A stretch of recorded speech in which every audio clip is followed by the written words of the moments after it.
1981ஆம் ஆண்டு வெளிவந்த இந்த திரைப்படத்தில் Vijay Kumar சிங்காக Rajinikanth, inspector Durga Devi சிங்காக Hema Malini, Meena ஸ்ரீவத்சவாக Reena Rai, John Nisar கானாக Amitabh Bachchan, ஜாகியா கானாக Madhavi, John நிசாரின் மனைவி. ஜான் நிசார் அக்தர் கான் ஒரு நேர்மையான வன அதிகாரி.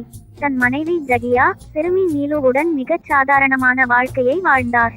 காடு தந்த வாழ்வை நேசித்தவர், கடமைக்கு உயிர் கொடுத்தவர்.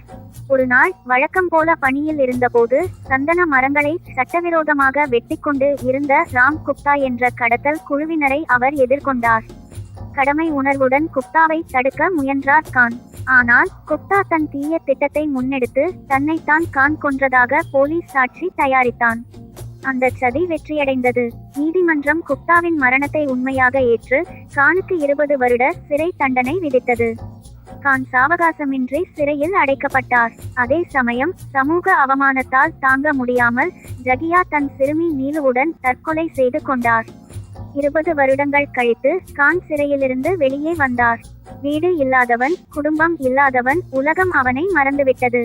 அந்த வெறுப்பு, அந்த வலி ஒரு தீயாக அவனுள் எரிந்தது. அப்போது தான் அவன் சந்தித்தான் விஜயகுமார் சிங் என்பவரை. விஜய் மனதில் நெருப்பு எரியும் இளைஞன். தன் குடும்பத்தை கொன்று மனவேதனை தந்த 3 பேரான அமர், அக்பர், அந்தோனி மீது பழிவாங்குவதற்காக உயிரே அர்ப்பணித்தவன். சட்டத்தின் மீது நம்பிக்கை இழந்ததால் தன் வழியிலேயே நீதியை வழங்க முடிவு செய்திருந்தான்.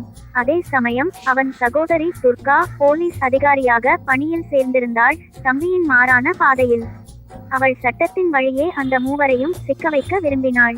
இருவரும் தங்கள் திசையில் பழிவாங்க முயலும் அந்த காலத்தில் கானும் தனது எதிரியான ராம் குப்தாவை கண்டுபிடித்து அவனையே உண்மையில் கொன்று விடுகிறான். பின்னர் கான், விஜய், துர்கா மூவரின் பாதைகள் ஒன்றாக கூடுகின்றன. ஒருவரின் பழி மற்றொருவரின் இதய வலியுடன் ஒன்றிணைகிறது. அவர்களின் குறிக்கோள் ஒரே ஒன்று, தீயவர்களுக்கு தக்க தண்டனை அளித்தல். எதிரிகள் ஒவ்வொருவராக வீழ்ந்து கொண்டிருக்க கானின் ஆன்மா அமைதியை அடைகிறது. துர்கா சட்டத்தின் கண்ணியத்தையும், விஜய் தன் குடும்பத்தின் நிம்மதியையும் மீட்டெடுக்கிறான். நீதியும் பழியும், சட்டமும் மன உணர்வும், இவற்றின் மோதலில் உருவானது இந்த கதை. அது ஒரு மனிதனின் நீதிக்கான போராட்டமல்ல, அது 3 உயிர்களின் ஆன்மீக விடுதலையின் கதை.